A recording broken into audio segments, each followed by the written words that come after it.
दोस्तों, स्वागत है आपका फिर से बालाजी ITI फर्स्ट ईयर में, जिसमें इलेक्ट्रिशियन ट्रेड के अनुसार चल रहा था अपना सेल एंड बैटरी, जिसका आज पार्ट 3 रहने वाला है। जैसे कि मैं क्वेश्चन शुरू करने से पहले आपको बता दूं कि आप अगर पहली बार देख रहे हैं तो आपको पार्ट 1 और पार्ट 2 देखना ज़रूरी है, क्योंकि उसमें मैंने आपका जो सिलेबस में टॉपिक्स जितने थे, टॉपिक्स अनुसार क्वेश्चंस बना के और उनके इर्द गिर्द सभी जानकारियां मैंने उनमें दी हैं। तो आप उन वीडियो को भी ज़रूर देखिएगा। आपको क्या करना है, यूट्यूब पर जाना है और यहाँ पर सर्च करना है बालाजी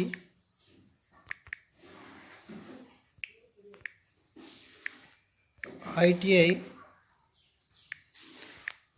इलेक्ट्रिशियन। आपको नाम आ जाएगा यहाँ पर। इलेक्ट्रिशियन नहीं आया तो पूरा लिख सकते हो आप, इलेक्ट्रिशियन। ठीक है, क्लिक करना तो आपको यह हनुमान जी वाला लोगो मिलेगा। या तो इसमें डायरेक्ट जा सकते हो आप ऊपर क्लिक करके, ठीक है। और यहाँ पर आपको प्लेलिस्ट नजर आएगी, वीडियो के बाद आपको प्लेलिस्ट नजर आएगी। ठीक है, प्लेलिस्ट में जाना तो आपको यहाँ पर इलेक्ट्रिशियन थ्योरी फर्स्ट ईयर के क्वेश्चंस मिलेंगे जो सामने नज़र आ रहे हैं। इस पर क्लिक करना तो आपको अंदर जाने पर सभी क्लासें यानी कि क्लास वाइज सभी के नंबर डले हुए हैं, उनको देखना। ठीक है, तो आप जब तक ये देखोगे ना तब तक मैं पूरा सिलेबस करवा दूंगा। तो आप नंबर 1 से देखिए, आपको बहुत फ़ायदा होगा। आपको बहुत सारी जानकारी और बहुत सारे क्वेश्चंस मिलेंगे, तो आप ज़रूर देखिएगा। बात करें थे अपन सेल और बैटरी, तो देखिए सेल और बैटरी का क्या है कि मैंने सेल और बैटरी ये चॉइस, क्लास नंबर 24 और क्लास नंबर 25, इसमें मैंने अच्छी प्रकार से समझाया है विद्युत धारा का रासायनिक प्रभाव और सेल के बारे में। ठीक है, तो आपको यह क्लासेस देखना ज़रूरी हो जाता है। ठीक है, आज का सेल और बैटरी का लास्ट टॉपिक रहने वाला है। तो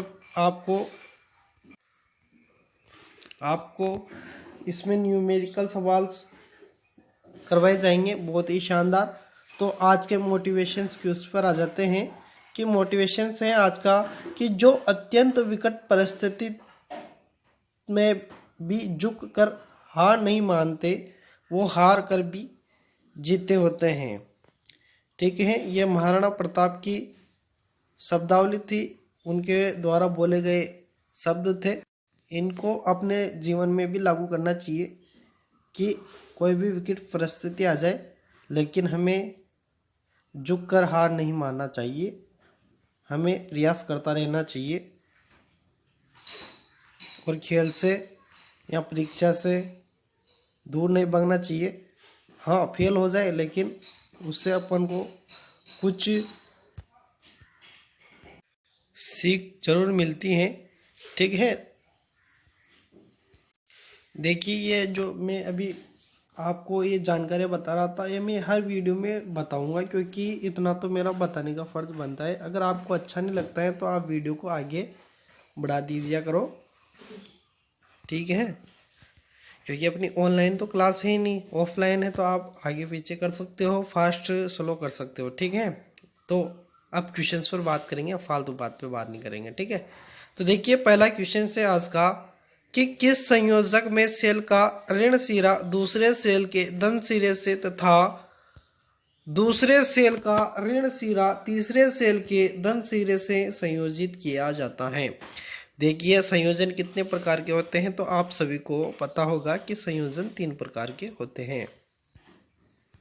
देखिए मैं आपको रिक्त बोर्ड पे लेके आया हूँ, यहाँ पर आप समझिएगा कि कौन क्या कैसे प्रयोग हैं। तो देखिए मैं सबसे पहले श्रेणी का डायग्राम बनाता हूँ, आप ध्यान पूर्वक ध्यान रखिएगा। कि ये जैसे कि ये एक सेल का पॉजिटिव सिरा है, बड़ा वाला पॉजिटिव रहेगा और छोटा वाला नेगेटिव रहेगा। जैसे कि ये सेल का ये वायर से निकल रहा है और यह माइनस सिरा है और ये प्लस सिरा है, ठीक है। फिर ये माइनस सिरा, फिर ये प्लस सिरा, फिर ये माइनस सिरा, फिर ये प्लस सिरा, ठीक है। इसी प्रकार आगे बढ़ते हुए क्रम में होता है, ठीक है। तो देखिए यह सेल है पूरा, यहाँ से लेके मैं अच्छी प्रकार से समझाने की कोशिश करूँगा। ये सेल है पूरा, ये सेल है, ये भी सेल है और ये भी एक सेल है। तो देखिए ये यहाँ से लेके यहाँ तक एक सेल है, लेकिन इस सेल के यह सेल ज्वाइंट हो रहा है, ठीक है। और मैंने पहले आपको बता दिया है कि यह पॉजिटिव सिरा है बड़ा वाला और नेगेटिव सिरा छोटा वाला, तो सभी में नेगेटिव भी रहेंगे, ये भी नेगेटिव, ये भी नेगेटिव और ये भी नेगेटिव, और पॉजिटिव यह भी पॉजिटिव है, ये भी पॉजिटिव है और ये भी पॉजिटिव है। और मैंने आपको सबसे पहले डायग्राम बनाने से पहले बता दिया था कि यह डायग्राम किसका है, तो श्रेणी का है। तो देखिए समझिएगा कि माइनस का सिरा दूसरे वाले सेल के पॉजिटिव सिरे से जुड़ा हुआ है, ठीक है। आगे बात करेंगे तो दूसरे, जैसे कि ये पहला सेल था, दूसरा सेल है ये, तो दूसरा सेल का नेगेटिव सिरा तीसरे सेल के पॉजिटिव सिरे से जुड़ा हुआ है। उसी प्रकार तीसरे सेल का नेगेटिव सिरा चौथे सेल के पॉजिटिव सिरे से जुड़ा हुआ है और चौथे सेल का पॉजिटिव, वैसे आगे सेल नहीं है, चार सेल हैं। तो यह डायग्राम ही श्रेणी का है। श्रेणी में यही होता है, किस में होता है, तो श्रेणी में होता है, ठीक है। ध्यान रखिएगा कि प्लस सिरा दूसरे सेल के नेगेटिव सिरे से और दूसरे सेल का नेगेटिव सिरा पॉजिटिव सिरा तीसरे सेल के नेगेटिव से, तीसरे सेल का नेगेटिव चौथे सेल के पॉजिटिव से, ठीक है। ये ध्यान रखिएगा। इसी प्रकार देखिए समांतर का बनाऊं मैं, तो समांतर का समझिएगा कि समांतर में क्या होता है कि जैसे कि ये सेल हैं पॉजिटिव नेगेटिव, एक सेल ये है, एक सेल ये है पॉजिटिव नेगेटिव। यह सेल मैंने पहले बता दिया है कि छोटा वाला नेगेटिव होता है, बड़ा वाला पॉजिटिव होता है। तो इन सभी को एक ही साथ एक ही लाइन में, यानी कि दूसरे सेल का पॉजिटिव पहले सेल के, ये पहला, ये दूसरा और ये तीसरा सेल है ना, तो यह इधर पॉजिटिव है और इधर नेगेटिव है। तो सभी सेल के पॉजिटिव एक साथ जुड़े हुए हैं और सभी सेल के नेगेटिव एक साथ जुड़े हुए हैं। तो यह क्या हो जाता है कि यह समांतर प्रक्रिया हो जाती है, जिसमें क्या है कि सभी सेल के पॉजिटिव सिरे एक तरफ जुड़े हुए हैं और सभी सेल के नेगेटिव सिरे भी एक तरफ जुड़े हुए हैं। तो यह हो जाता है समांतर, ठीक है। इस ही प्रकार बात करें, एक और संयोजन होता है जो होता है कि मिश्रित संयोजन। क्या होता है कि जैसे कि यह सेल, दो सेल किस में जुड़े हैं, नजर आ रहे हैं आपको, समझ में आ गया होगा कि किस में जुड़े हुए हैं, श्रेणी में जुड़े हुए हैं। इसी प्रकार ये दो सेल भी किस में जुड़े हुए हैं, श्रेणी में जुड़े हुए हैं। तो इनको, यानी कि इनको भी मिला दो इधर से भी, तो इधर ये पॉजिटिव है, ये सेल का पॉजिटिव है, ये नेगेटिव है, ये नेगेटिव है, लेकिन बीच में भी है ना, यहाँ पर नेगेटिव है, इधर पॉजिटिव है, ये पॉजिटिव है और ये नेगेटिव है, ये पॉजिटिव है और ये नेगेटिव, ये पॉजिटिव और ये नेगेटिव। ध्यान रखिए कि इसमें क्या बताने जा रहा हूँ मैं, क्या समझा रहा हूँ। तो आप ये समझें कि यहाँ पर दो सेल श्रेणी में भी है, ये दो तो सेल श्रेणी में है, उसी प्रकार ये दो सेल भी श्रेणी में है और यह श्रेणियाँ संयोजन जो है ये पूरा, ये दोनों किस में जुड़े हैं, समांतर में भी जुड़े हुए हैं।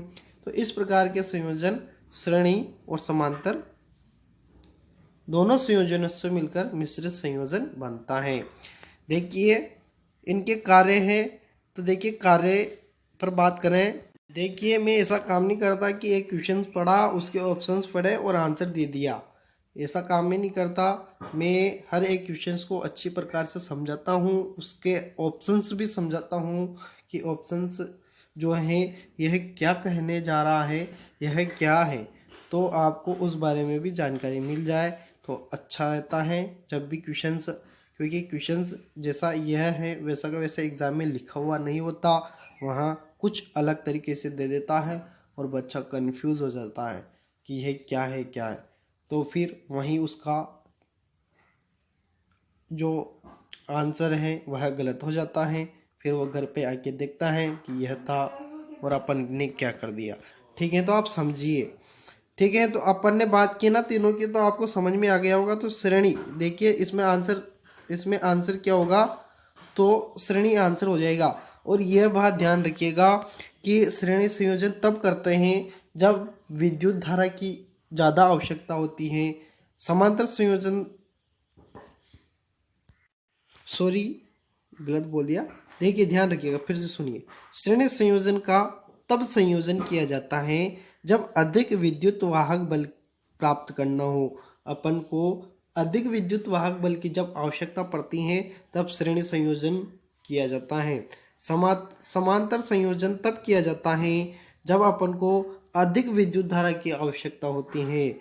और मिश्रित संयोजन तब किया जाता है जब अधिक विद्युत धारा और अधिक वोल्टेज विद्युत वाहक बल चाहिए, यानी कि अपन को अधिक विद्युत धारा भी चाहिए और अधिक वोल्टेज भी चाहिए, तो अपन कौन सा संयोजन करेंगे, मिश्रित संयोजन करेंगे। ठीक है, ये ध्यान रखना, इसका ए आंसर सही होगा।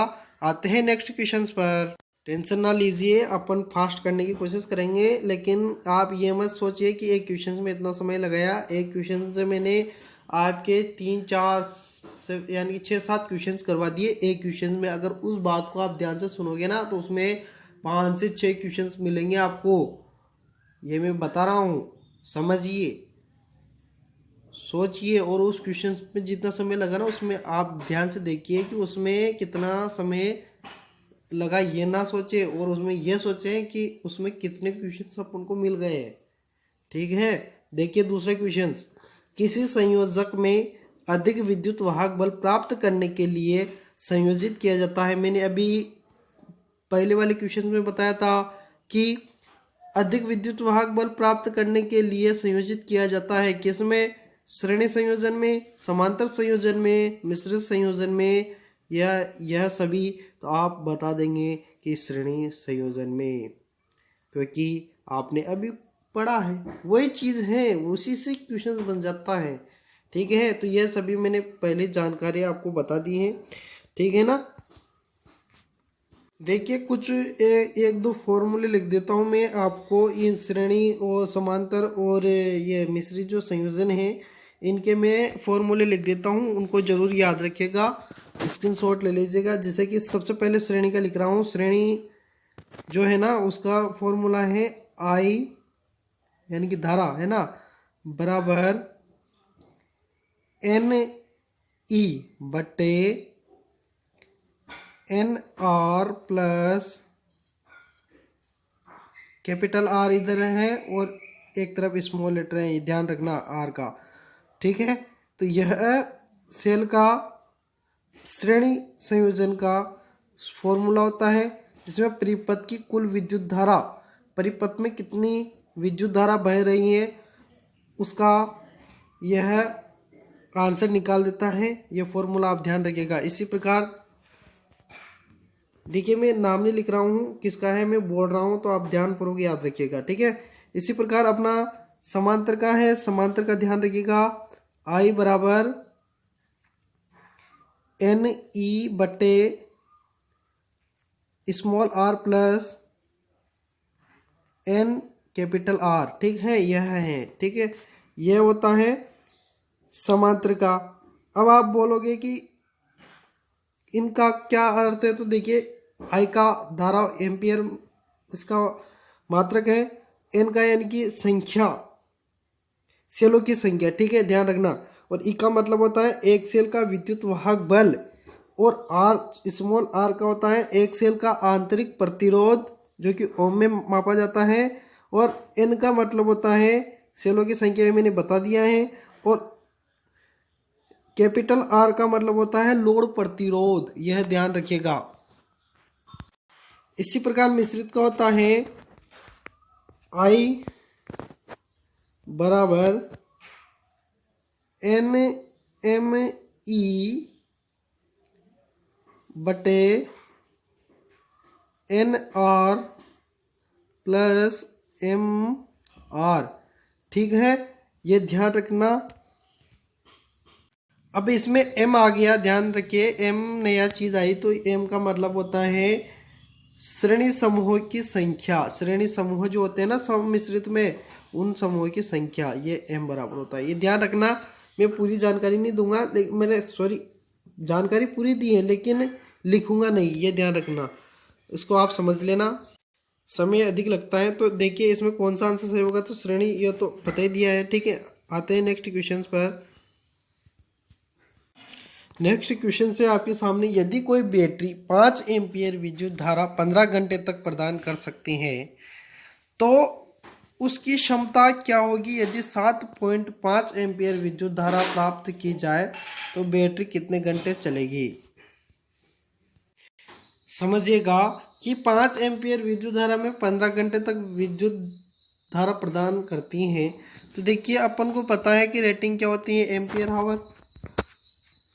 तो इसमें रेटिंग अगर ज्ञात करेंगे तो एम्पियर और हावर को यानी कि धारा और घंटे को अपन क्या कर देंगे, गुणा कर देंगे। तो 5 और 15 को गुणा करेंगे तो क्या आएगा, 75 आएगा। ठीक है, ध्यान रखिएगा कि जब भी रेटिंग निकालनी हो तो एम्पियर और हावर को गुणा कर देना चाहिए। एम्पियर और हावर को दोनों को गुणा करेंगे, 15 को 5 से गुणा करेंगे तो 75 आ जाएगा। अब अपन को ज्ञात करना है कि 7.5 एम्पियर विद्युत धारा प्राप्त की जाए तो बैटरी कितने घंटे चलेगी। तो देखिए 75 में यानी कि रेटिंग में भाग दे देना है, जितना अपनी आवश्यकता हो 0.5 यानी कि इसका भाग दे देंगे तो कितना आ जाएगा, 10 आ जाएगा। ठीक है, तो अपना आंसर हो जाएगा 10 हावर। ठीक है, नेक्स्ट क्वेश्चन से, स्थिर विद्युत धारा मान के लिए कौन सी चार्जिंग विधि का प्रयोग किया जाता है। देखिए चार्जिंग विधियां 4 प्रकार की बताई गई हैं।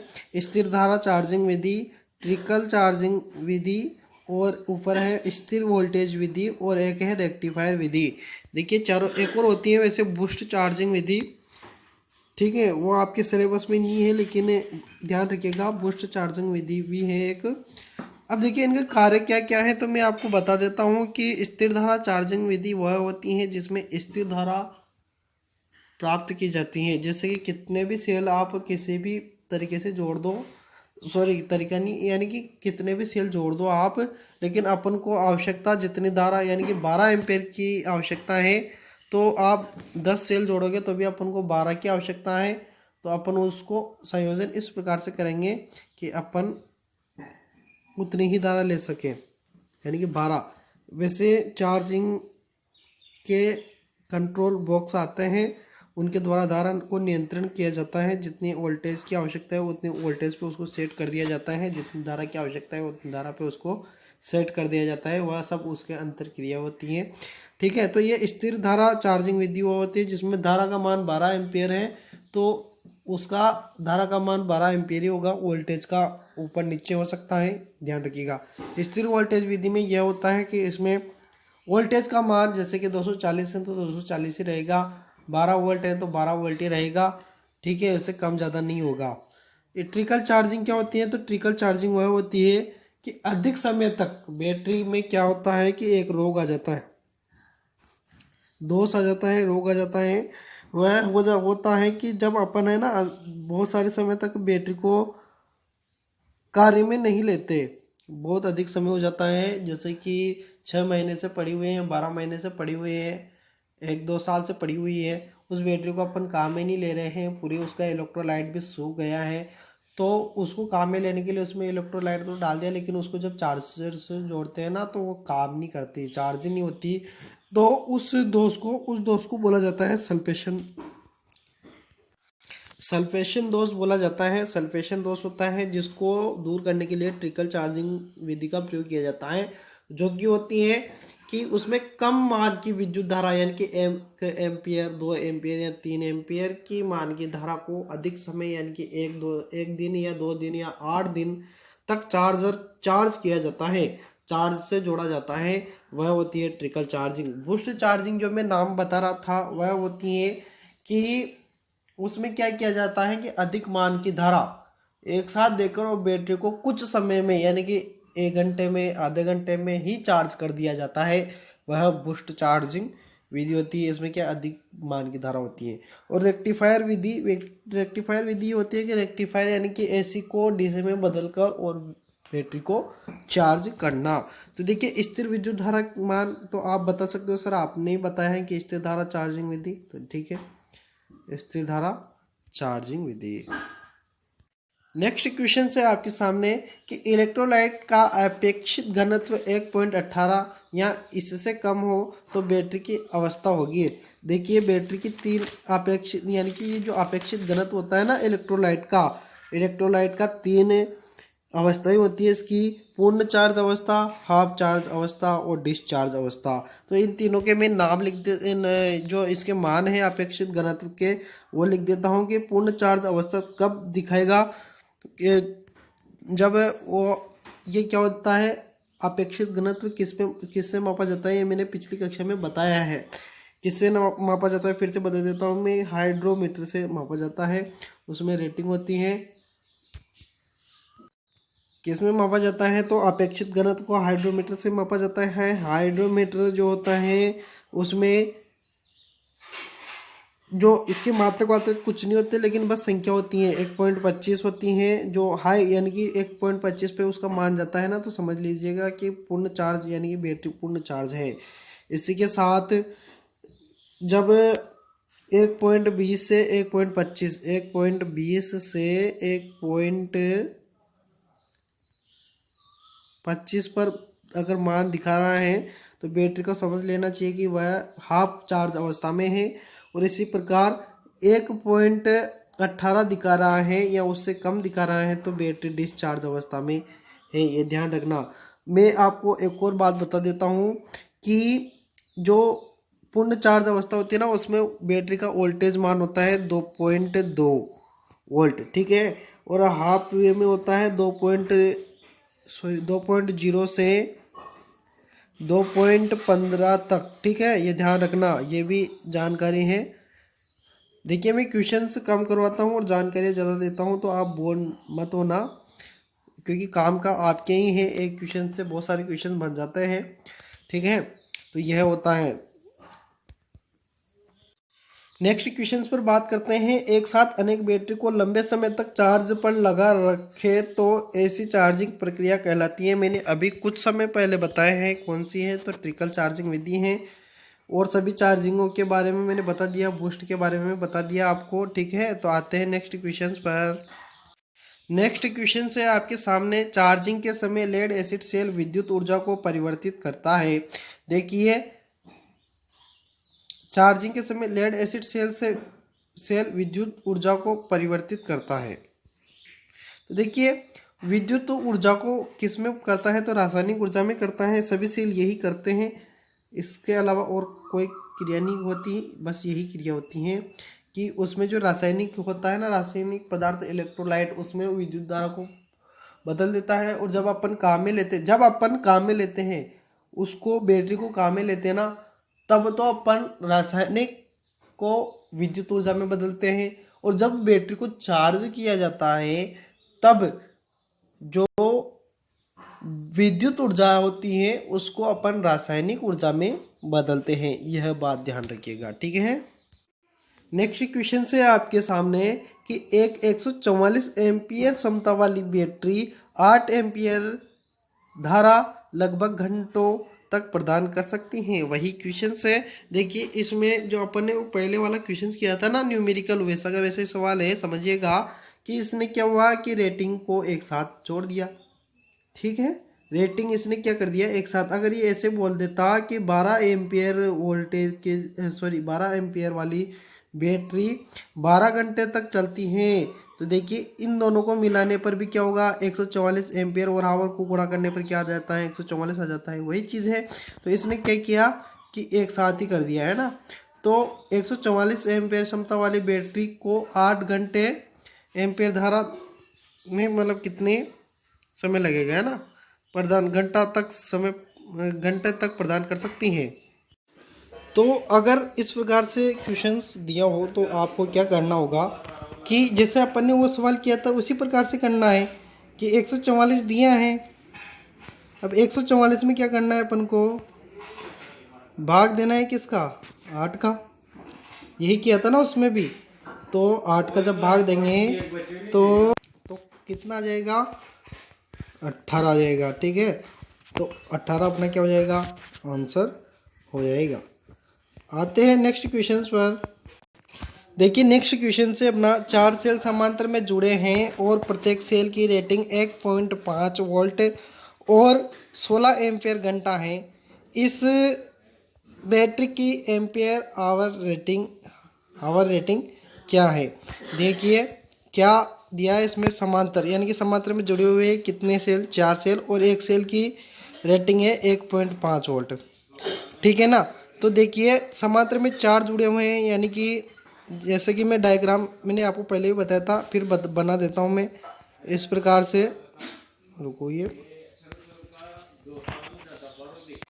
इस प्रकार से 4 सेल है, चारों सेलों को समांतर में जुड़ा हुआ है और यहाँ पर 1.5 वोल्ट और 16 एम्पियर घंटा है। इसकी एम्पियर आवर रेटिंग नापनी है अपन को। ध्यान रखिएगा जब भी आपसे इस प्रकार का क्वेश्चन पूछ लिया जाए तो जब समांतर में है ना तो वोल्टेज हमेशा समान रहती हैं। वोल्टेज क्या रहती है, हमेशा समान रहती हैं, लेकिन एम्पियर जो है समांतर में तो वो क्या होती हैं कि जुड़ती जाती हैं। यानी कि तो क्या करना है कि 16 को 4 से इंटू कर देना, बस इतना सा काम करना है। 16 को कर देना है आपको 4 से इंटू, कोई फॉर्मूला कोई कुछ याद नहीं करना है। कि जब समांतर में हो तो एम्पियर को जितने से ले उतनी बार गुणा कर दीजिए। अगर इसी प्रकार अगर श्रेणी में होता तो एम्पियर 16 अगर यही श्रेणी में होता, 4 सेल होते 16 एम्पियर और 1.5 वोल्ट घंटा, ये जो एम्पियर रेटिंग है वह होती, तो श्रेणी में है तब जो धारा है वह समान रहेगी और वोल्टेज जो है वह क्या हो जाते हैं कि 4 सेल है तो 4 गुना हो जाएगा। ठीक है, लेकिन यहाँ पर क्या है कि समांतर है तो 16 एम्पियर क्या होंगे, 4 गुना हो जाएंगे, यानी कि 64 आंसर हो जाएगा आपका। ठीक है, ये ध्यान रखिएगा। समांतर में पूछा है तो 16 को गुणा कर देना है 4 से, और अगर श्रेणी में पूछा होता तो 1.5 को गुणा कर देते 4 से। ठीक है, आपको समझ में आ गया होगा। तो अगला क्वेश्चन देखते हैं। अगला क्वेश्चन से परिपथ का कुल वोल्टेज क्या है। देखिए कैसा संयोजन है, आपको समझ में आ रहा होगा। तो यह संयोजन है समांतर संयोजन। ठीक है, अब इसमें पूछा है कि वोल्टेज क्या है। तो देखिए यहाँ पर जो लिखा हुआ ना 1 वोल्ट की रेटिंग दी है इसने 1.5 वोल्ट। ये ध्यान रखना, यहाँ आपको सही से नज़र नहीं आ रहा हो तो मैं लिख देता हूँ इधर कि 1.5 वोल्ट है। तो देखिए इसमें सेल कितने हैं गिनो, तो 1 2 3 4 5 और 6 सेल हैं। 6 सेल हैं तो अपन क्या है इसमें कि परिपथ में कुल वोल्टेज क्या है। देखिए जब भी परिपथ समांतर में है, समांतर में नज़र आ रहा है आपको, बिल्कुल हाँ, तो समांतर में है तब वोल्टेज कितने भी सेल हो समान ही रहेगी। वोल्टेज क्या रहेगी, समान ही रहेगी। ये ध्यान रखना, समांतर में कितने भी सेल हो वोल्टेज हमेशा समान ही रहती हैं।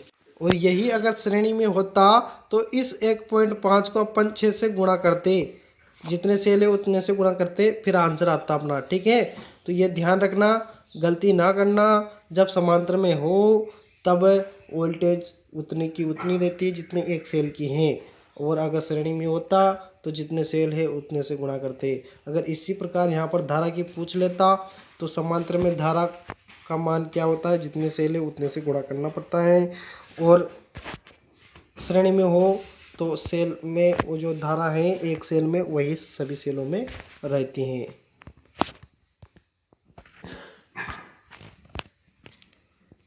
तो इसमें कौन सा आंसर होगा आपको समझ में आ गया होगा। इसमें 1.5 वोल्ट अपना आंसर रहेगा, क्योंकि समांतर में सेम रहता है। एक सेल के बराबर कितने भी सेल जोड़ लो आप, फिर भी वो कवई रहता है। ठीक है, नेक्स्ट क्वेश्चंस पर बात करते हैं। परिपथ का कुल निर्गत वोल्टेज क्या है। तो देखिए यह कौन सा संयोजन है, आपको कौन सा लग रहा है। तो क्या है कि समांतर है। समांतर आपको सॉरी श्रेणी है ना, श्रेणी है। तो यहाँ पर क्या पूछा है इसने, वोल्टेज पूछा है। तो वोल्टेज जब श्रेणी है, सेल कितने हैं, 1, 2 और 3 है। तो क्या करेंगे अपन 1.5 को किससे गुणा कर देंगे, 3 से। तो कितना हो जाएगा, 4.5 हो जाएगा ना। तो यह अपना डी वाला आंसर सही हो जाएगा। देखिए आपको अच्छी प्रकार से श्रेणी समांतर समझ में आ गए होंगे। ठीक है, तो ध्यान रखना, इसी प्रकार से आपको सवाल करने हैं। देखिए इस प्रकार से अगर आपसे क्वेश्चन पूछ लिया जाए कि यहाँ पर यह है मिश्रित संयोजन, कौन सा संयोजन है, मिश्रित संयोजन है। तो इसमें आपसे पूछ लिया जाए कि वोल्टेज का मान क्या होगा, तो आप समझोगे कि इस प्रकार के सवालों को कैसे किया जाता है। तो देखिए सबसे पहले इसमें अपने जो श्रेणी है, प्रत्येक सेल का मान 1.5 है। ये मैं बता देता हूँ आपको कि प्रत्येक सेल जो जितने 6 सेल लगे हुए हैं सभी 1.5 के हैं। तो इसमें वोल्टेज मान यहाँ पर परिपथ में वोल्टेज मान कितना होगा। तो देखिए जब भी आपसे इस प्रकार से पूछ लिया जाए तो श्रेणी में जितने लगे हुए हैं, श्रेणी में कितने लगे हुए हैं, 2 ठीक है। तो 1.5 को अपन को गुणा करना है 2 से, कितना हो जाएगा, 3 हो जाएगा। अब 3 ही अपना मान रहेगा, ये ध्यान रखना, 3 ही अपना क्या रहेगा, मान रहने वाला है। इसी प्रकार इसमें पूछ लिया जाए कि यह एक मिश्रित संयोजन है और प्रत्येक सेल 2 एम्पियर का है। तो परिपथ में यहाँ पर टोटल एम्पियर कितना होगा। तो देखिए अपन को श्रेणी से कुछ लेना देना नहीं है, क्योंकि यह 2 एम्पियर है तो यहाँ पर भी 2 एम्पियर होगा, ये ध्यान रखिएगा। यहाँ पर भी 2 एम्पियर है, यहाँ पर भी 2 एम्पियर है, तो एम्पियर का कोई फर्क नहीं पड़ता। यहाँ पर भी कितना होगा, 2 एम्पियर होगा। देखिए परिपथ में श्रेणी से कोई फर्क नहीं पड़ता, लेकिन समांतर से पड़ता है।